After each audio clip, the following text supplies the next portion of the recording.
Evangelho segundo Marcos, capítulo 12.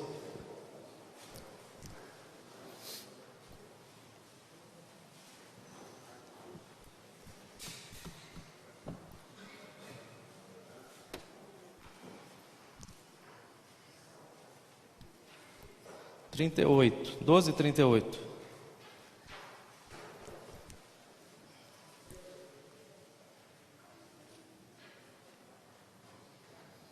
Diz assim a porção da palavra do nosso Deus. Marcos 12, de 38 a 44. E ao ensinar dizia ele: guardai-vos dos escribas, que gostam de andar com vestes talares e de saudações nas praças, e das primeiras cadeiras nas sinagogas, e dos primeiros lugares nos banquetes, os quais devoram as casas das viúvas, e para justificar fazem longas orações. Esses sofrerão juízo muito mais severo. Assentado diante do gasofilácio, observava Jesus como o povo lançava ali o dinheiro. Ora, muitos ricos depositavam grandes quantias. Vindo, porém, uma viúva pobre, depositou 2 pequenas moedas correspondentes a 1 quadrante. E chamando aos seus discípulos, disse-lhes: em verdade vos digo que esta viúva pobre depositou no gasofilácio mais do que o fizeram todos os ofertantes, porque todos eles ofertaram do que lhes sobrava. Ela, porém, da sua pobreza, deu tudo quanto possuía, deu todo o seu sustento. Vamos orar? Pai, que essa palavra produza fruto no nosso coração, que essa palavra incomode o nosso coração a pensar naquilo que temos ofertado ao Senhor.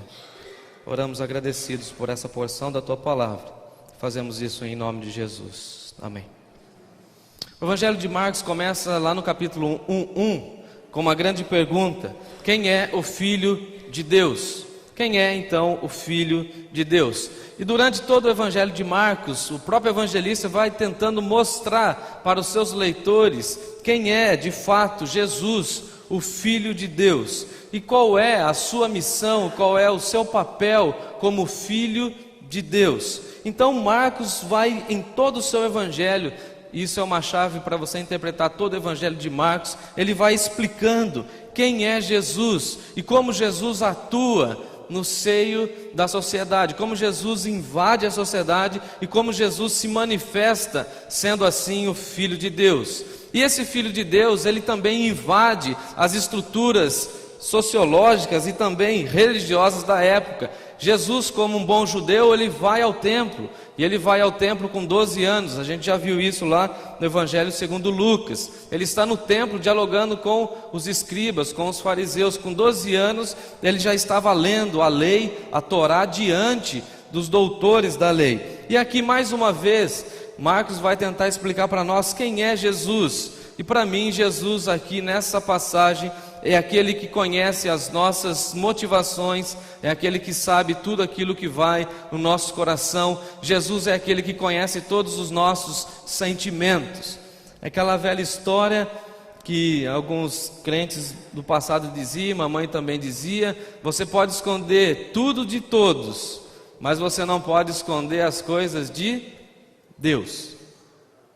É por isso que Davi vai dizer que se ele fizer uma cama lá no mais profundo dos oceanos, se ele se esconder, a mão de Deus, a luz de Deus, os olhos de Deus vão alcançar. A leitura bíblica do nosso programa de hoje, nós lemos aqui: os olhos do Senhor estão repousados sobre a terra, nada foge aos olhos de Jesus. Então quem é Jesus nessa passagem de Marcos? Jesus é aquele que contempla as nossas motivações. Jesus sabe de tudo aquilo que rege, que move a nossa caminhada de fé. E aqui Jesus está no templo, e essa situação é muito curiosa para nós. Jesus está no templo, e a proposta de Jesus não é somente estar no templo, é estar no templo ensinando. E Jesus, como um grande mestre, começa a ensinar. Isso nós temos aí no contexto, a partir do verso 35. Se você quiser olhar comigo, você vai entender o contexto que nós estamos falando dessa manhã.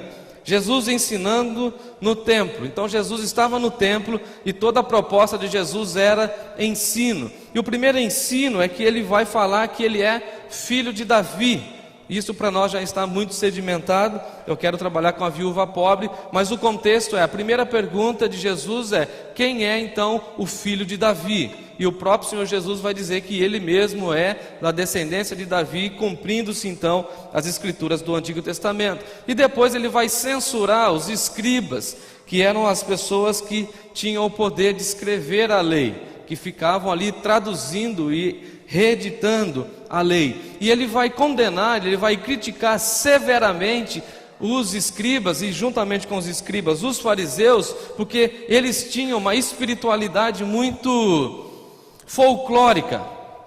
Eles gostavam do destaque, eles gostavam das luzes, eles gostavam dos aplausos, eles gostavam daquela espiritualidade que as pessoas contemplam, eles gostavam, entre aspas, como dizem os adolescentes, de se mostrar. Entre aspas, era uma espiritualidade ostentação.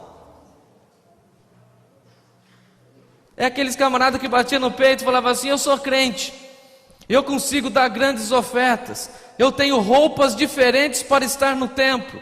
O texto vai dizer que Jesus condena isso. O texto vai dizer que Jesus observa isso, que Jesus estava observando. E aqui o texto não está condenando a gente usar roupas melhores. Eu sou a favor de que para Deus tudo é Isso é doutrina? Sim ou não? Ficaram em dúvida, hein? É doutrina? Tudo o melhor? A gente não pode ter dúvida, gente. Um cordeiro pode ser sacrificado a Deus com mancha? Pata quebrada? Então para Deus tudo é o melhor. A melhor roupa tem que ser usada primeiro aonde? Na igreja. Você vem na igreja, mas não para desfilar. Você vem para cultuar. Porque esse povo aqui tinha as vestes talares, e tem uma andorinha voando aí, roubando a minha atenção. Eu lembrei do Salmo 84, né, que as andorinhas encontraram na casa do Senhor refúgio, né? E aqueles homens vestiam vestes talares, roupa pura de linho, coisa fina. E o texto vai dizer que eles ficavam desfilando no templo. Imagine a cena. Está todo mundo na hora do momento do abraço, eis que surgem alguns, entre aspas, mais espirituais, que começam a desfilar entre nós, e alguém vai abraçar ele e fala: não, vai amassar a minha camisa de linha. Não, vai deixar marca de, como que chama, aquele negócio que as mulheres passam no rosto? Pó. Às vezes eu estou ali na porta e fica manchado no meu terno, né? Não tem problema nenhum. Não pode abraçar, não. Eu só estou aqui desfilando. Eu só estou aqui mostrando que eu sou cristão. Será que isso está longe de nós? Acompanhe comigo. 38. E Jesus, ao ensinar, dizia: guardai-vos dos escribas, se afastem dos escribas, porque eles gostam de andar com vestes talares, eles gostam de ser saudados nas praças, eles gostam de glamour, eles gostam de ostentação, eles gostam de ser reconhecidos, eles gostam de ser chamados pelos seus títulos, eles gostam de ser reconhecidos, eles gostam das primeiras cadeiras na sinagoga, eles gostam de ficar de destaque. E as primeiras cadeiras da sinagoga não era sentar nos primeiros bancos. E não tem problema nenhum em sentar nos primeiros bancos. Eles gostavam de sentar nas primeiras cadeiras, porque as primeiras cadeiras eram aquelas que ficavam para a frente da congregação. É como se nos nossos dias fosse assim: as pessoas que querem se aparecer gostam de sentar aqui, na frente, diante da congregação, para se ver, para se mostrar, e usam a espiritualidade, o templo, como vitrine. E Jesus está falando: guardai-vos desses. Eles gostam dos primeiros lugares nos banquetes.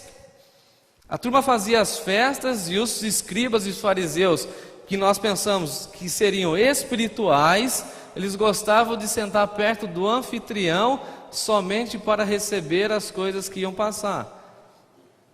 É como quando você vai na churrascaria, você fica perto da saída da carne, para você sempre ser bem servido. Esses camaradas gostavam de ficar perto do anfitrião somente para ser bem servido. E o texto ainda vai dizer, versículo 40, os quais, esses escribas e fariseus, eles devoram a casa das viúvas. Como eles eram bons na escrita, eles também faziam, entre aspas, o papel do advogado. Então as viúvas que tinham posses, depositavam as suas heranças para que esses homens, então, administrassem. Então eles passam a devorar a casa das viúvas, eles passam a usar a tragédia, a situação complicada para submeter as mulheres ao seu jugo e também subverter os seus recursos. E Jesus vai falar assim, e depois eles fazem longas orações para justificar as suas mazelas. Está aí no texto? E em contraste com isso, Jesus vai trabalhar com a oferta da viúva pobre. E essa oferta da viúva pobre, para mim, é sensacional quando nós pensamos na mudança que Jesus trabalha. Todo o contexto vai trabalhar que Jesus estava no templo, e Jesus tem uma postura no templo completamente curiosa. No versículo 41, Jesus está no templo ensinando, mas ele está diante do gasofilácio. É como se eu tirasse a mesa e ficasse ensinando olhando para o gasofilácio. E Jesus, diz o texto aí no versículo 41, que Jesus observava. Como diz na sua versão? Tem alguma versão diferente de observava? Como diz aí? Tem algumas que fala reparava.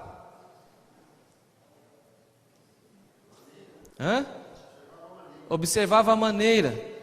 E Jesus aqui não é aquele cara fofoqueiro que ficava olhando para ver as coisas, não. Jesus estava com os olhos fixos e diz o texto que ele observava a forma, observava a maneira.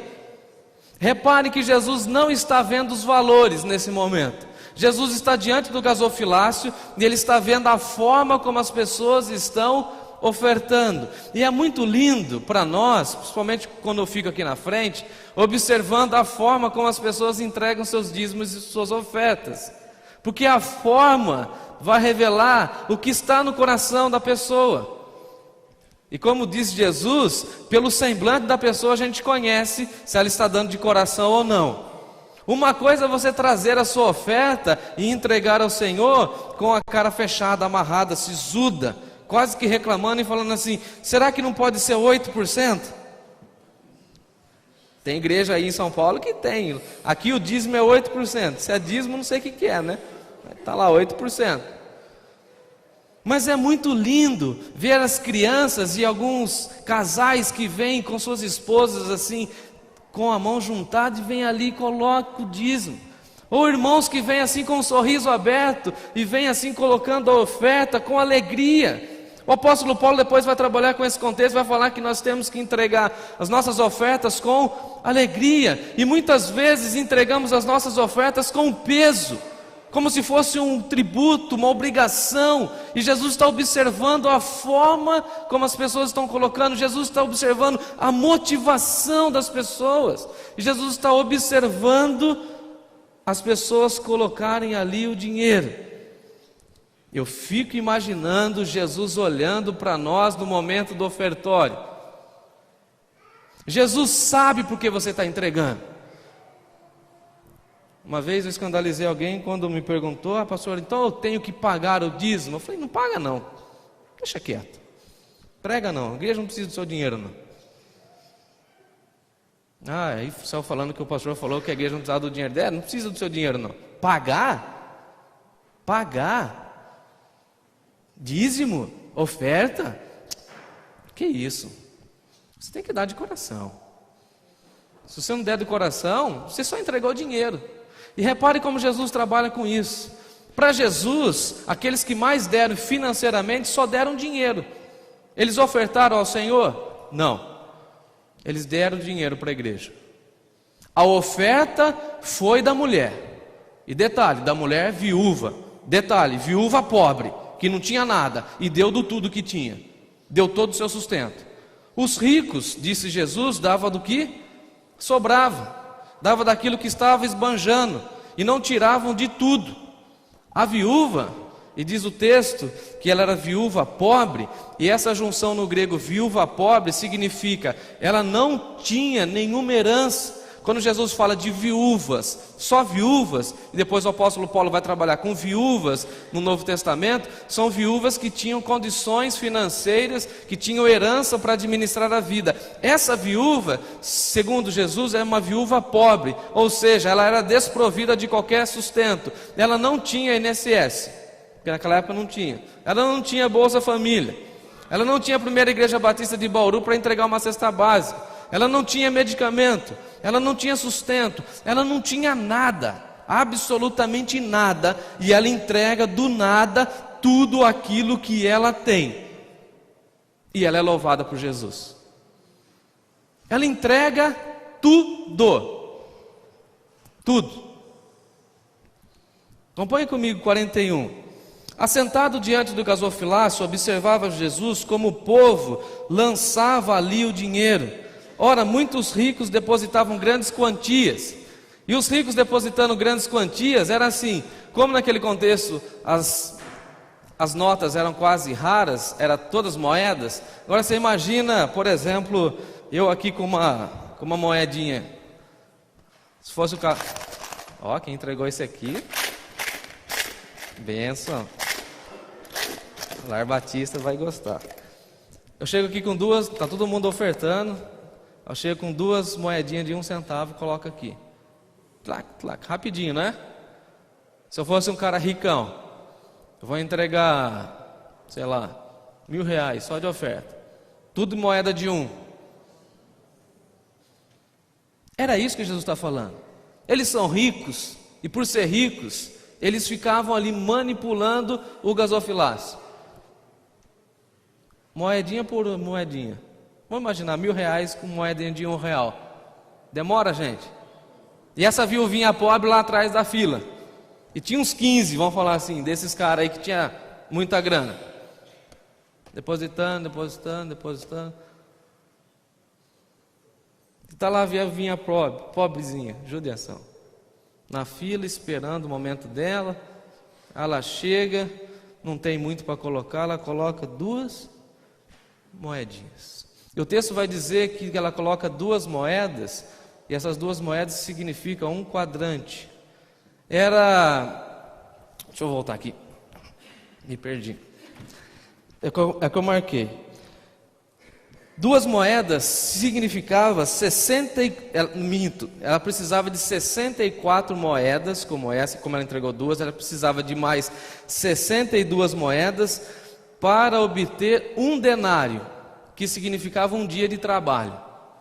Só para a gente imaginar que ela não tinha nada. Ela precisava de 64 moedas como essa para completar 1 denário, que era 1 dia de trabalho de um trabalhador comum, braçal. Aí eu fiz as contas. Como eu sou ruim de matemática, viu, Rudney? Precisa me ajudar. Por isso que eu vim aqui, que eu precisava dessa informação. Contextualizando com o nosso contexto social, um salário mínimo eu aproximei os R$800, é isso? R$800 dividido por 30 vai dar R$26, que dividido por 64 moedas, ela daria aproximadamente 41 centavos. Diante de alguém que está entregando R$1.000, ela só tinha 82 centavos, R$1.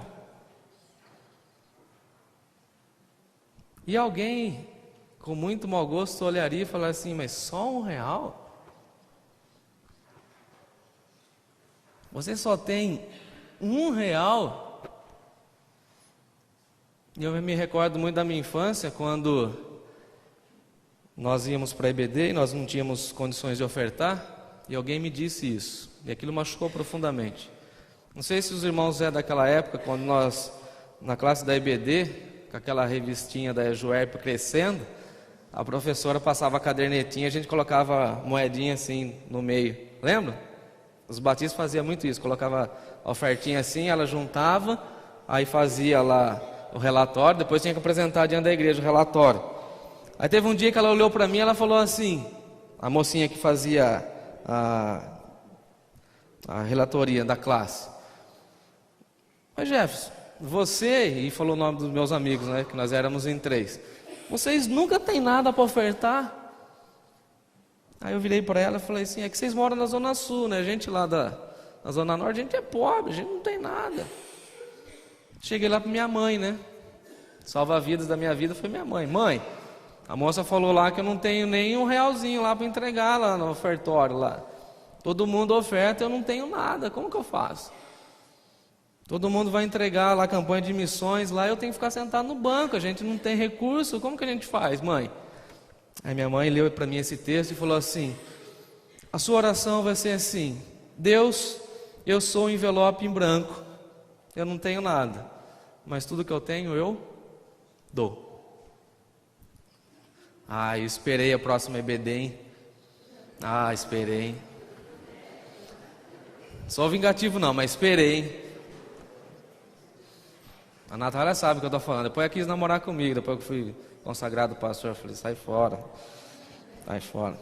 Aí vem aquela relatório lá, não tinha nada para entregar, eu peguei, com aquela cara de sons que eu faço algumas vezes, parei a sala, né? O que você vai fazer? Vou orar. Deus, eu sou o envelopinho branco, o senhor sabe que não tem nada em casa, minha mãe também não tem nada. Mas eu não sei o que eu vou ofertar, mas eu estou entregando ao Senhor, em nome de Jesus. Passei pro meu amigo, combinei com ele os 3.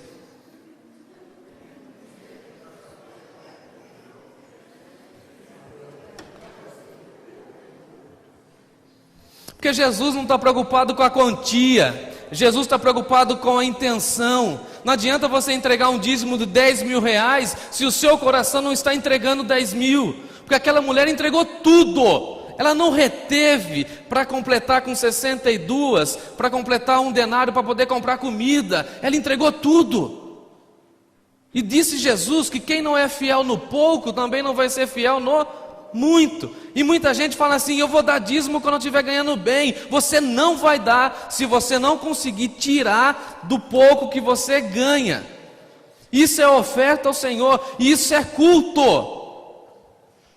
A gente pensa que culto é só a performance de domingo à noite, quando a gente está cantando, batendo palma, levantando a mão. Culto é quando a gente pega o nosso dízimo, as nossas ofertas de coração e deposita ali no gasofilácio com alegria. Nós deveríamos vir para o gasofilácio assim, com um sorriso assim, ó. Dá um sorriso aí, Bertela. Não, eu gosto do sorriso do Bertela. Dá um sorriso aí, negão. Aí, desse jeito assim, ó. Olha lá, igual a Celina assim, ó. Vinha assim entregar assim, ó. Dá um aí, Luiz. Deixa eu ver, Luiz. Aí.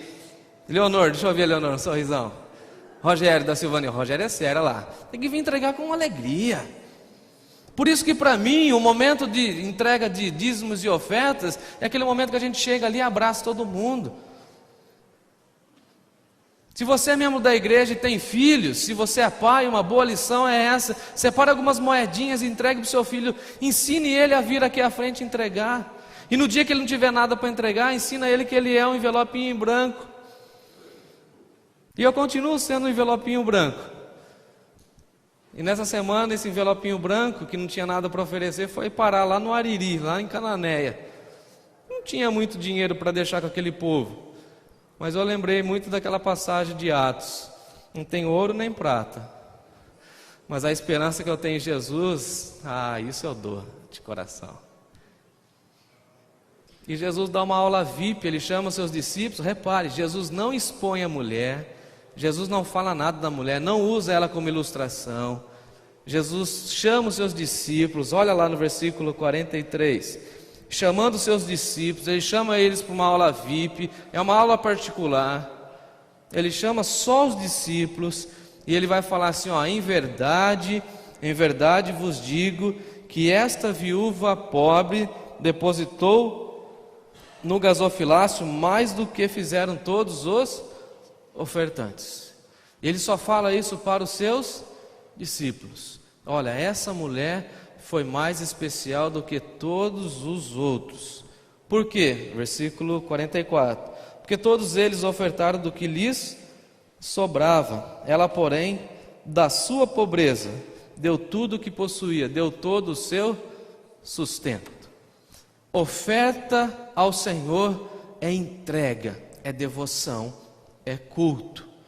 Eu entrego porque confio que o Senhor é meu pastor e de que nada terei falta. Eu entrego porque eu confio que Deus vai suprir todas as minhas necessidades. Eu entrego porque eu sei que o Senhor vai me fortalecer e eu vou poder dizer como o apóstolo Paulo: sei estar em abastança, sei também passar necessidade. Eu sei ir no Walmart sair com 5 carrinhos, mas eu sei também ir lá e comprar somente o básico do básico para sobreviver. Eu sei, e independente de qualquer outra coisa, eu vou ofertar ao Senhor com alegria, porque a obra é dele e tudo que eu tenho é dele. Eu só sou o instrumento nas mãos dele. Isso é mordomia. É gozado como nós costumamos a falar de dízimos e ofertas de dinheiro para tentar dar menos. Aí a pergunta é assim: eu dou do líquido ou do bruto? Essa mulher só tinha 2 moedinhas que não dava para comprar um pirulito, uma bala. E ela entrega tudo. Diz o texto que ela entrega todo o seu sustento. É uma oferta exponencial. É uma oferta sem igual. Eu conheci um homem que era muito rico, é muito rico na cidade de Campinas. E eu vi aquele homem na igreja e não entendia muito como ele era tão querido na igreja, até o dia que eu descobri que ele entregava ao Senhor 80% e vivia com 20% da sua renda. Ele tem uma empresa enorme, não posso dizer por questão de ética. Ele ofertava 80%. E entra o princípio dessa viúva pobre: quem não é fiel no pouco, não vai conseguir ser fiel no muito. E repare, não estou falando de dinheiro, estou falando de motivação. O que move você a ofertar ao Senhor? Os escribas queriam destaque. Quero que todo mundo veja. Essa mulher de forma humilde foi lá e entregou as 2 moedinhas. Quem foi louvada? A viúva pobre. Quem foi condenado e julgado? Os escribas religiosos. De que lado você está? Os fariseus, escribas que têm muita pose? Ou daquela mulher que vem para o ofertório e vai no gasofilácio adorando a Deus? Eu costumo dizer e brincar que a gente deveria se aproximar do gasofilácio dobrando o joelho, né? A gente já deveria chegar perto do gasofilácio quase que se ajoelhando, assim, agradecendo a Deus. A gente tem tudo, irmãos, tudo. Que vida luxuosa a gente tem, a gente não se dá conta. Uma semana lá no Ariri, aquela comunidade de pescadores, eu vi que nós como igreja temos tudo. Eles não têm púlpito, mas eles adoram a si mesmo. Eles não têm todos esses equipamentos que nós temos. Eles não têm bancos. Eles não têm a estrutura que nós temos. Eles não têm. E quantas vezes nós queremos tudo para nós? A gente tem carro, aqueles irmãos precisam viajar 2 horas de barco para ir até a igreja.